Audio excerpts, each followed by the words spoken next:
konumuz hepimizin zaten bildiği ama bir kez daha üstünden geçmekte yarar olan omega konusu. Şimdi omega'nın 3 tane çeşidi var. Bunlardan birincisi omega 9. Bu zeytinyağı, fındık yağı, fıstık yağı gibi yağlarda bulunan bir formu var. İkincisi omega 6 formu var. Bu ayçiçek yağı, mısır yağı, soya yağı gibi yağlardan aldığımız bir form. Bir de omega 3 formu var. Bu da hayvansal gıda olarak balıklardan, bitkisel gıdalardan da daha çok cevizden aldığımız bir form. Şimdi omega bizim için neden önemli? Çünkü bedenimizin fonksiyonlarını sağlıklı bir şekilde devam ettirebilmesi için dışarıdan almamız gereken yağ asitleri bunlar. Bu yüzden önemli. Bir de omega 3'ün bizim için önemi ne diye bakarsak omega 3'ün içerisinde 2 tane madde var.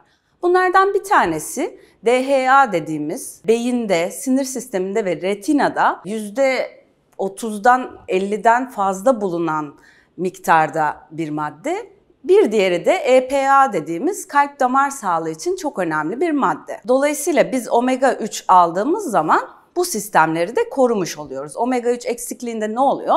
Bu sistemlerin işleyişi bozuluyor. Damarlarda kolesterol dediğimiz, trigliserit dediğimiz yapıların artması sonucunda çeşitli hastalıklar oluşmaya başlıyor. Bu damarlar işte kalpte ise kalp krizine kadar giden sonuçları olabiliyor veya bu damarlar beyinde bulunuyorsa felce kadar giden sonuçları oluyor. Ama bunun da ötesinde aslında bizim omega 3'ü bu kadar önemsememizin sebeplerinden bir tanesi vücuttaki omega 3, omega 6 dengesi. Yani bu denge önceki zamanlarda 1'e 1 oranındayken şu an 1'e 50 oranına kadar çıkmış bulunuyor. Yani bu bizim tamamen yanlış beslendiğimiz için, çok fazla omega 6 aldığımız için dengeyi bozmamızdan kaynaklanıyor. Peki çok fazla denge bozulunca ne oluyor diye baktığımız zaman vücutta inflamasyon dediğimiz bir şey oluşuyor. Yani doku bütünlüğü gerek içeriden gerekse dışarıdan gelen etkilerle bozuluyor. Şimdi böyle bir durumda omega 3 vücuttaki bu inflamasyonu azaltırken omega 6 artırıyor. Yani biz niye bu kadar önemsiyoruz omega 3'ü dışarıdan almayı? Bu dengeyi kendi elimizle bozduğumuz için. Ama bu dengeyi bozmuyorsak tabii ki böyle bir gereklilik de söz konusu değil. Hatta bu son zamanlarda air fry'lar çıktı ya, bir yemek kaşığıyla işte yemeğin tamamını pişirebildiği için. Bu çok önemli bir ayrıntı çünkü bir yemek kaşığı omega 6 günlük ihtiyacımız için fazlasıyla yeterli. Ama bizim bütün öğünlerimizde, yediğimiz her şeyde olduğu için bu dengeyi bozduğumuz zaman dışarıdan takviye etmemiz gerekiyor. Olay bu. Yani kimler kesinlikle kullanmalı diye baktığımız zaman bunların başında tabii ki hamileler geliyor. Onun yanı sıra çocuklarda çok önemli. Neden? Beyin gelişimi için, sinir sisteminin gelişimi, bellek, odaklanma gibi durumlarda, hafızayı güçlendirmesi ve öğrenmeyi kolaylaştırması dolayısıyla çocuklar için çok önemli vitaminlerin başında geliyor. Çocuklar için piyasada genelde şurup formu tercih ediliyor. Şimdi gummy formları da var, böyle şeker, jelibon gibi.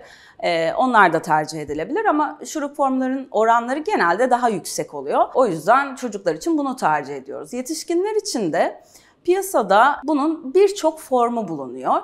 Şimdi yetişkinler için normal sağlıklı bir birey için balık yemeyen, yeteri kadar omega almayan bir kişi için günlük 1000-1500 mg omega 3 gayet yeterli. Fakat eğer bir kalp problemimiz varsa veya kolesterol gibi hastalıklarımız varsa bunun miktarını günlük 4 grama kadar çıkaran doktorlar da var. Veya mesela kan sulandırıcı ilaçlar kullanıyorsak dikkatli kullanmamızda da yarar var. Böyle bir durumda yani kişiye göre değişebiliyor dozu. Ama genel sağlıklı bir birey için günlük 1000-1500 mg yeterli. Bunun da piyasada 3 tane farklı formu var. Bir tanesi etil ester formu dediğimiz bir form. Vücudun yararlanabildiği oranı %20'ler civarında. O yüzden en ucuz olan form bu. Bir diğeri trigliserit formu. Trigliserit formda vücudun yararlanma oranı %65'e kadar çıkıyor. Bir diğeri de fosfolipid yapıda olan omega 3'ler var. Bunlar kril dediğimiz başka deniz canlılarından üretiliyor. Yapısı fosfolipid yapıda olduğu için vücudun yararlanım oranı %98'e kadar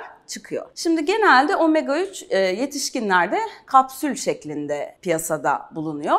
Böyle bir durumda da ben hangisini tercih ediyorum derseniz ben kril yağını tercih ediyorum çünkü küçük. Diğer omega 3 kapsülleri miligramına göre gerçekten çok büyük. O yüzden ben yutamadığım için küçük formunu tercih ediyorum.